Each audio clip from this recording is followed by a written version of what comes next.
for all of us. It's about predicting where the consumer is going and getting half of it right. One of the things we want to do is create ads that don't suck. Embracing change creates great possibility. I'm Alan Hart, and this is Marketing Today. Today on the show, I've got Sun Lee. She's the Chief Marketing Officer at BigPanda.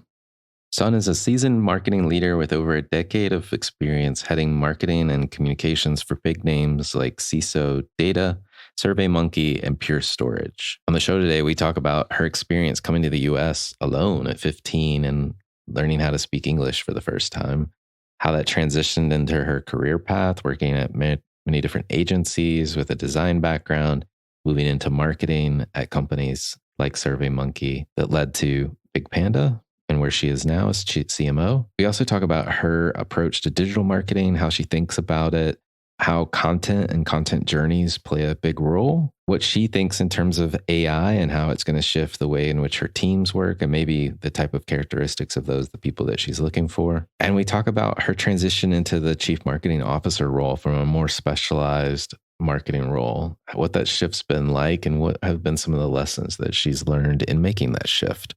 So that and much more with Sun Lee.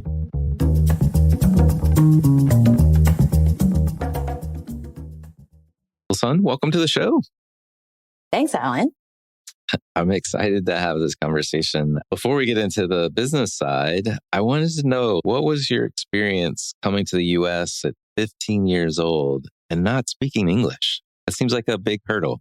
Yeah, it was. And I think it helped me quite a bit becoming a hustler that I am right now. But yes, I came to US when I was 15, actually alone, without knowing a lot of English. And I think the funny story that I always share was the very first day of my school, this really cool kid looked at me and say, "Hey, what's up?"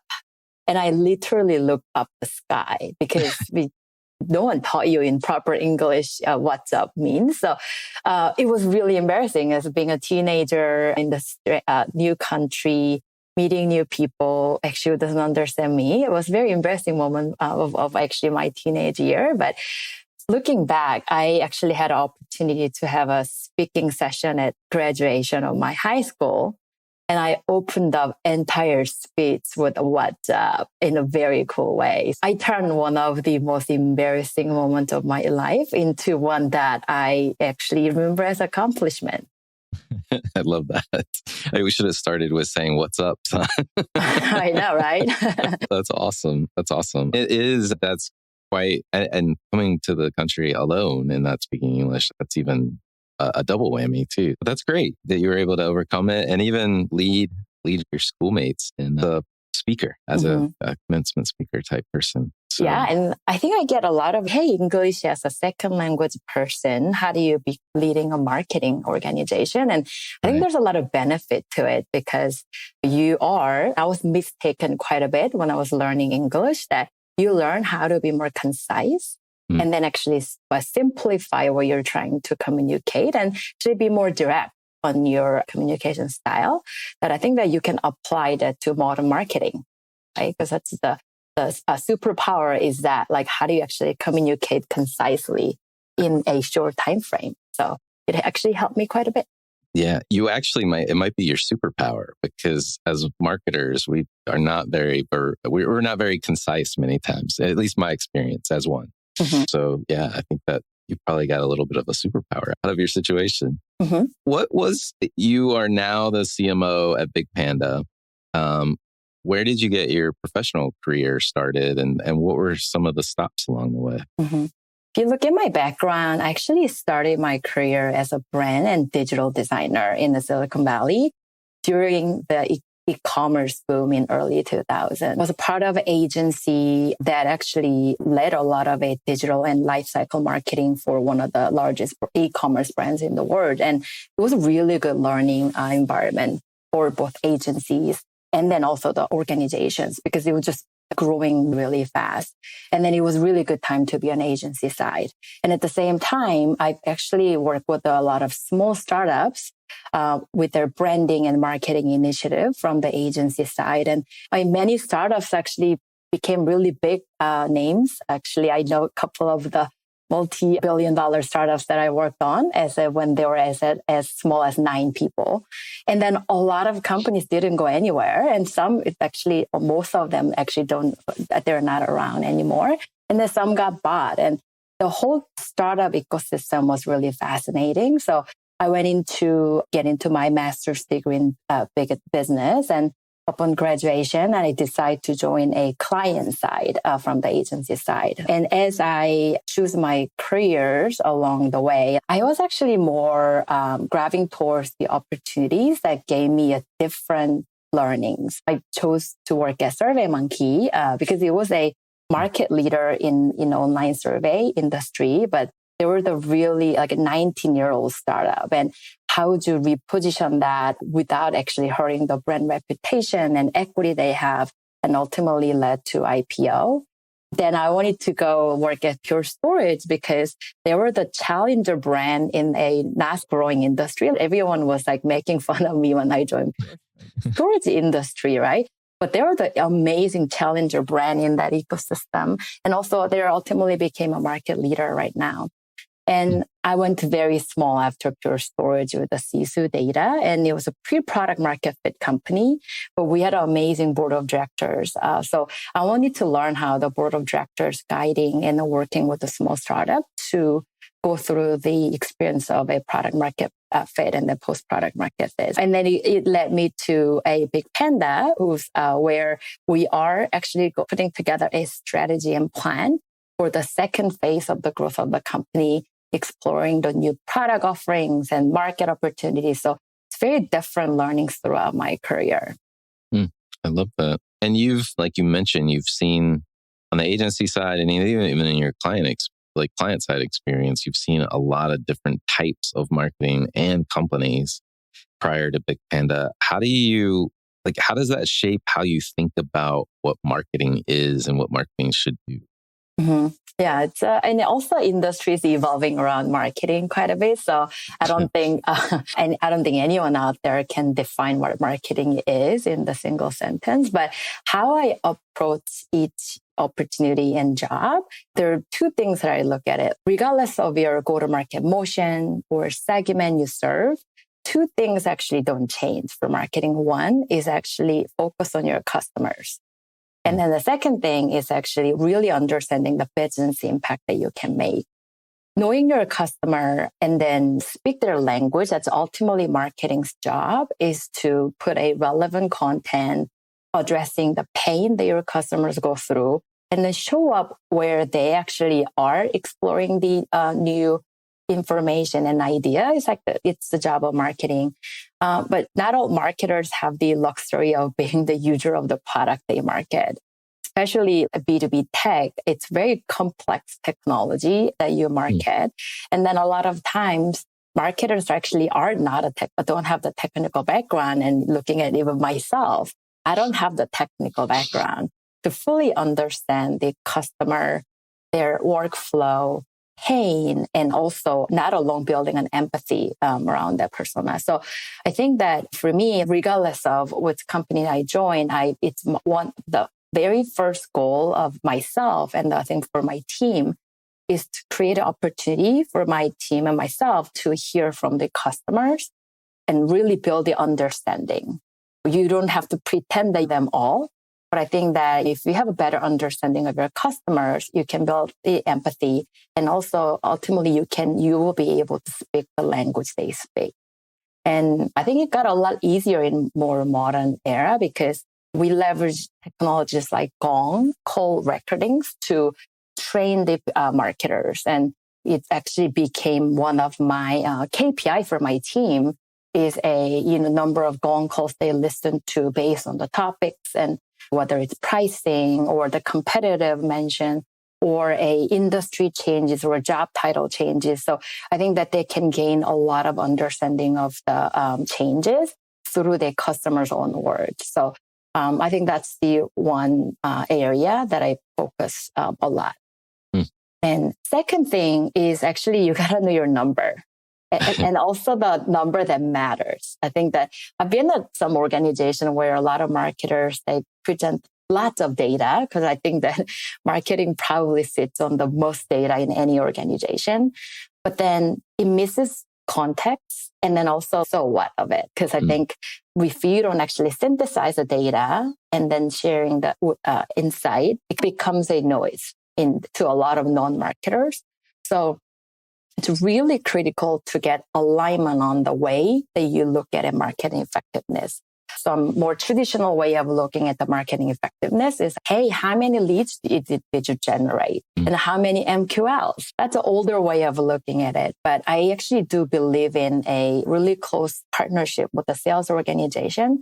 And even though marketing directly converts leads to qualified pipeline, but I think marketing should own qualified pipeline data. There's accountabilities for both. And then what actually contributes to making a qualified pipeline?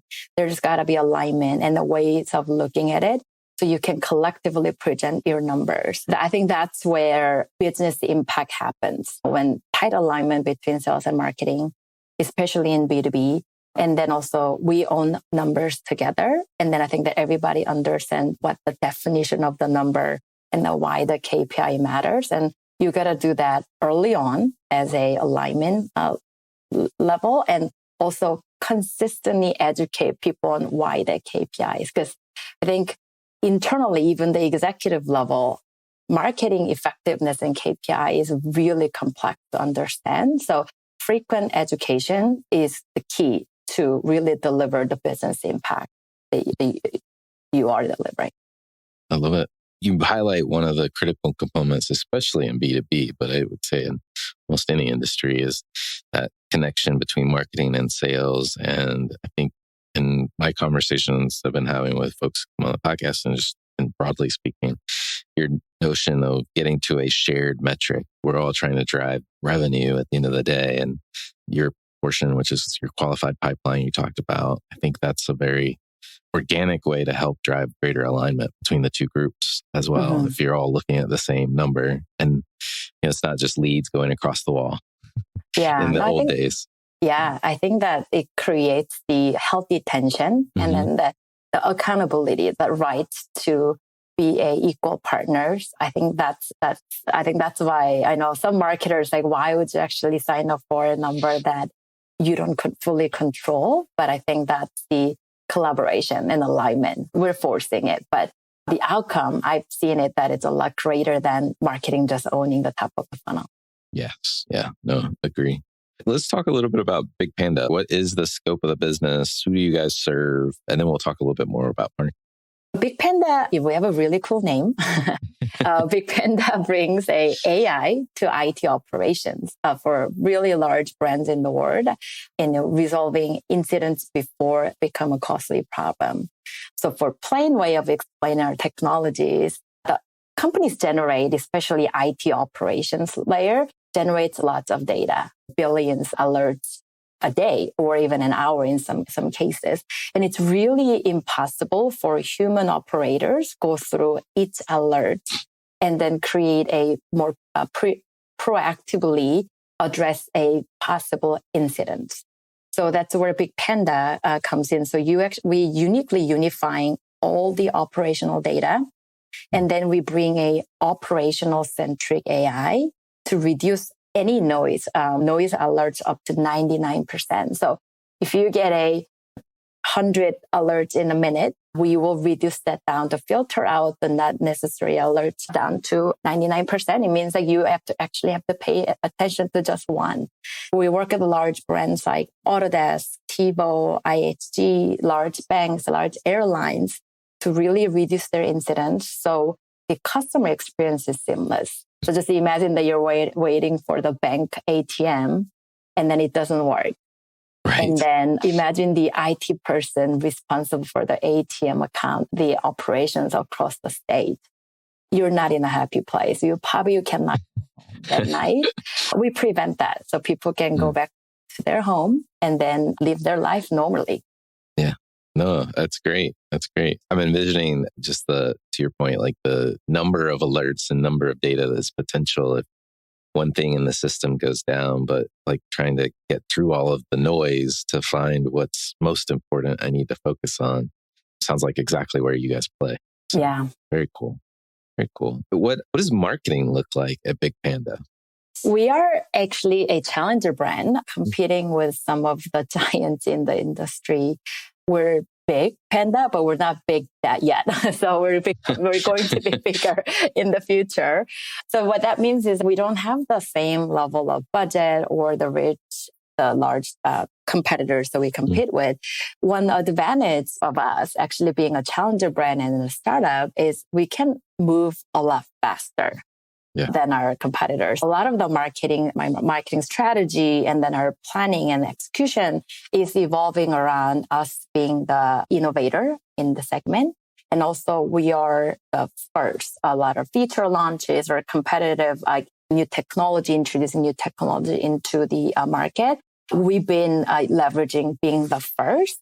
And then when we have that moment of the product innovation is going to really get us to look bigger and punch above our weight, we actually seize that opportunity and then make a marketing play to make that moment the loudest ever. We will line up a lot of press and analysts, even the customer, to be the voice of our launch. And then we work with a NASDAQ to put us on the NASDAQ tower. And so I think that leveraging the advantage of being the faster innovator in the market, and then marketing actually sees that opportunity to make the loudest noise that possible in the market has been one of the key strategy that we've been deploying last year and a half. Yeah, no, that makes sense. And getting credit for the innovative features that you're bringing to market makes a lot of sense. I know you're in your prior life at other firms and in the agency world, you were, I guess, more focused on digital marketing in particular. And I'd love to get your thoughts on what do you think about digital marketing today? And then we can talk about how that transitions to the CMO role afterwards. But what do you think about digital? Yeah, so I think that if you look at anyone's budget line item, it's separated out as more of a channel based, and digital actually takes a big part. I think there's an event and conferences actually takes up a lot of budget line item, but I think the second, probably the third, are the digital spend. And then it's really hard to just look at the digital spend and their ROI based on like a direct impact of creating a pipeline or the meeting set, because I do believe that digital marketing and then how we are surrounding our buyer in their everyday life is all helping with their self-discovery. I mean, I think we noticed quite a bit at BigPanda as well. And that by the time the prospect is willing to talk to a human being at BigPanda, they've done all their research. They've read an article, they've read third-party article, they went to the review site, and then they click on advertising, they came to our website, and we can, once they reveal their identity, we can look back on all their activities they're done. And we're seeing about between 27 to 29 touches.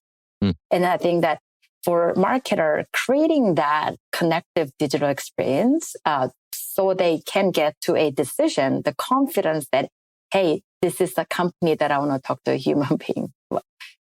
That's a job of digital marketing, constantly looking at not just channel by channel, because I think that what I used to do in earlier stage of digital is we're only looking at Facebook, LinkedIn, and Twitter, and then looking at the channel effectiveness. But I think that you have to look at more of a content journey effectiveness throughout the multiple digital channels. So I think having understanding of, hey, what is actually a optimal customer content journey that you want to create, and then using a channel differently to deploy your content pieces differently. I think that's something that it's really hard to do, easy to say it. But I think that it really optimizing for the content journey, to me, it's the really good digital marketers probably will focus. Yeah. And so do you think about then, does it start with the content journey first and foremost, and then you move into the other places? Yes. And then I think the digital marketing is the beginning of a lot of touch points, right? So I think that we even look at if actually the original touch points happened in sort of digital channel, you have to probably look at the tendency of that cohort of people moving through differently in your sales funnel as well. That when the SDRs pick up on the call, like how educated are SDR on their digital journeys. So I think that we're trying to feed our SDR on all the touch points and what's the insights out of the touch points prior to their call with that prospect or the cohort of the prospects. So I think that insights that you generate from digital marketing touch point has to carry it into the conversation the human beings are having. So we talk about digital marketing. How is AI shifting your thoughts on the team and how to set up your marketing efforts in general? Yeah, AI is a hot topic right now, especially in the marketing technology. And AI is definitely going to be a game changer. It will augment repetitive tasks and definitely will increase any marketing talents and productivity. I expect my team's productivity to increase over time, but not immediately. We were early adopters on a lot of the AI in marketing tech, and we're actually experiencing some limitations. I think that early exploration has been successful, but fully adopting into our workflow has been somewhat slower than I expected. And I think I'm going to put more emphasis on soft skill and then the curiosity and creativity of a humans that differentiates from AI. So I think that I don't think that it will replace any jobs or function. I think that the expectation and the mandate of the function, I think, will shift over time. Yeah, I tend to agree with you. And I think you hit on something, an element of what we might all be looking for more of, which is that notion of curiosity. Like, how can I integrate my work with AI tools or capabilities? But also, how do I get the most out of them? Because even in my own experience playing with the Gen AI tools that are out there, it's really all about asking the right thing. Yeah. And one way you ask it versus another way you ask it, you could get very different outcomes. Yeah. And so that notion of just staying curious to keep working with it and test and learn and try and explore, I think is going to be an important element. You highlighted that pretty well, in my opinion. Shifting from, you had a deep background in kind of digital and content, and you're now the CMO, and stepping into that CMO, coming from maybe a more specialized role in the past. What would that shift like for you? And what worked, maybe what didn't work? What are you still working on, if you're willing to share? So. Yeah, and I'm constantly working on to be a great leader. And I think at first time when I made this shift, I actually didn't know what to expect. And I think that you just need to have you have to be honest to yourself. You don't know what you don't know, right? And then I think you need to set the right expectation, especially my very first CMO role. I had to set the really straight expectation with my CEO on what I do know and what I don't know. So I think that's really important. And also, a lot of people talk about the T-shaped talent, like you're deep in certain area, but you're a little broad to lead an entire team. So in the marketing leader, CMOs actually has to be a T-shaped talent. And I think that a couple of things that I actually swear by that it helped me was you have to hire people whom you don't mind working for on the areas that you don't know. I think that when you hire a very seasoned talent, you have to be vulnerable. You have to admit that you don't have a deep expertise in certain area and you're looking for a partnership, and then treat them as a partner on making you to become the marketing leader, working with them. So I think that hire people whom you don't mind working for. I think that's number one rule that I have in any hiring, especially for marketing leaders within my team. And also, it's extremely difficult for me, at least, or some of the really CMOs from a deep expertise, not to go into the area of their strength in more detailed way. That you have to learn to give people a space to form their own opinion without telling them how to do it. So I think that when you will hire a really high caliber talent in the areas that you don't have a deep expertise, and also you have to do the exact same thing for the area that you have expertise on, but you have to give them equally autonomy of their job. So I have to keep myself going into the doc or deck and looking at like digital marketing strategy or like content journey map. Do you want to do that? And I do review it, but I always give them a room to do their job. Yeah, no, it's very important because you're it's no longer about your ability to do that job anymore. You're orchestrating everything above it.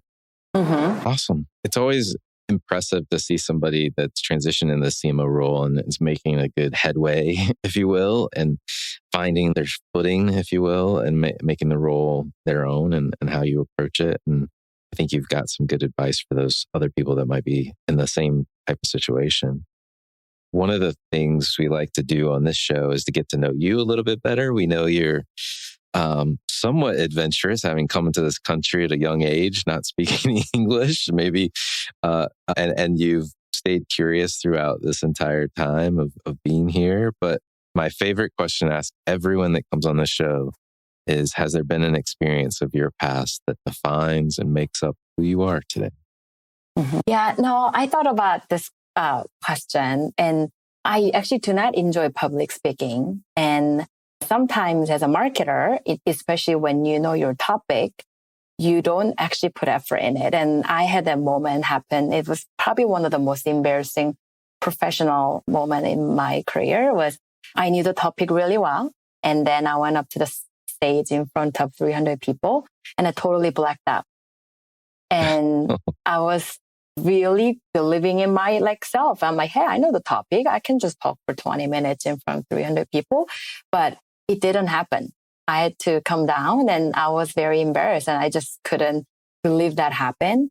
So even though your subject, it's not enough. Like you have to practice.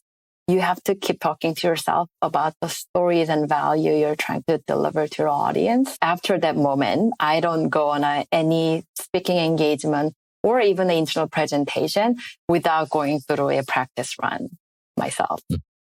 Interesting. A former mentor of mine just revealed this very similar experience that you just described, which I honestly couldn't believe that he had done that. I think it was after I left the company we were working at together. Mm-hmm. And I was like, really?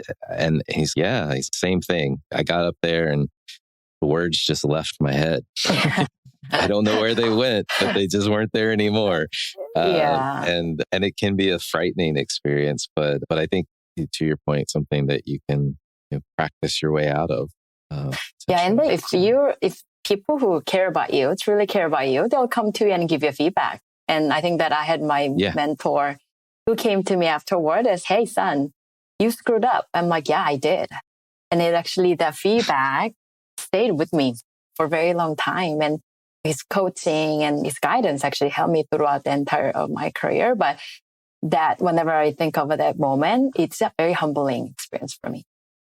I love it. I think we learn more from failures than we do from successes many times. I think it's a great example. What advice would you give your younger self if you're starting this journey all over again? I always say this to my team as well. There's no dumb question, but there are dumb answers. So don't hesitate to say what's in your mind. And also it's okay to say, I don't know. And I think that I had this, hey, I need to actually look credible. I need to act like that I earned the seat at the table, that I actually didn't ask a lot of questions in my early career. And I don't think I have a lot of I could have, I should have later on. The regrets actually means that you left opportunities to make a difference on the table. Don't hesitate. Is there a topic that either you're trying to learn more about yourself or you think marketers need to be learning more about today? I think that soft skill. I don't think that education system don't teach a lot about soft skill. And then it's also how do you interact with the humans? And I think that with a rise of these social media and people don't call that much anymore. It's more on the text, right?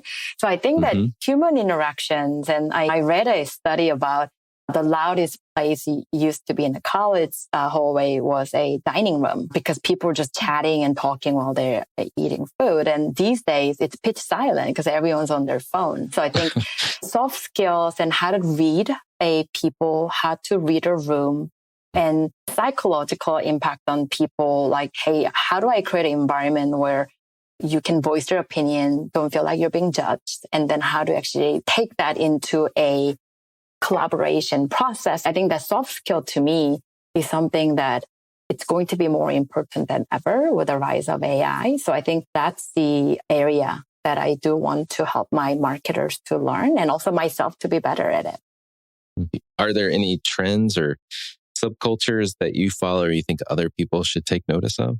Like I'm very curious about, and it's the evolution of the word of mouth marketing.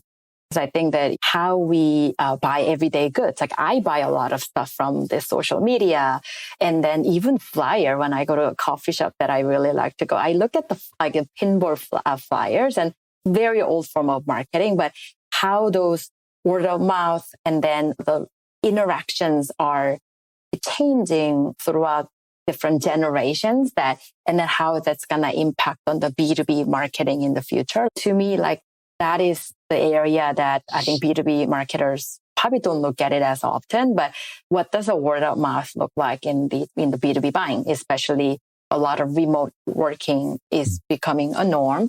And then the era of people actually don't talk to each other, but there's still word of mouth is the most powerful ways of a marketing. So I think the evolution of that will be very interesting for me. Yeah, no, and I think in that sphere is influencers within the word of mouth market. And it seems like it's becoming a bigger and bigger area of focus in the B2B space in particular, too. Yeah. We always think of it in terms of Instagram and the consumer influencers, but there are equally probably the same number, if not more, influential B2B influencers as well. So yeah, interesting. Interesting. What do you think is the largest opportunity or threat facing marketers today? I think it can help you eliminate busy work. And also the market is very volatile because I think there's a surge of adopting new technology and AI.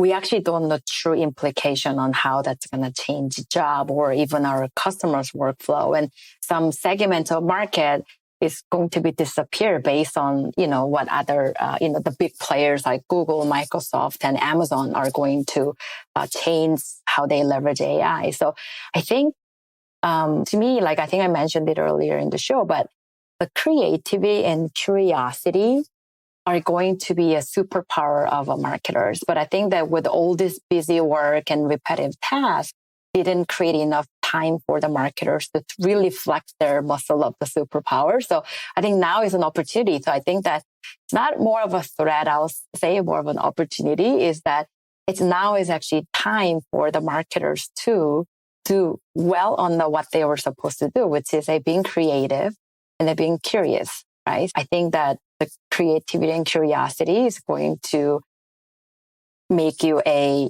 marketer in the era of AI. Awesome. Sun, thank you so much for coming on the show and sharing your knowledge, your experience, your points of view on digital and all other things. So just thank you. Thank you so much for coming on. Hi, it's Alan again. Marketing Today was created and produced by me with post-production support from Sam Robertson. If you're new to Marketing Today, please feel free to write us a review on iTunes or your favorite listening platform. Don't forget to subscribe on marketingtodaypodcast.com. Tell your friends and colleagues about the show. I love hearing from listeners. You can contact me at marketingtodaypodcast.com. There you'll also find complete show notes and links to what was discussed in the episode today, and you can search our archives. I'm Alan Hart, and this is Marketing Today.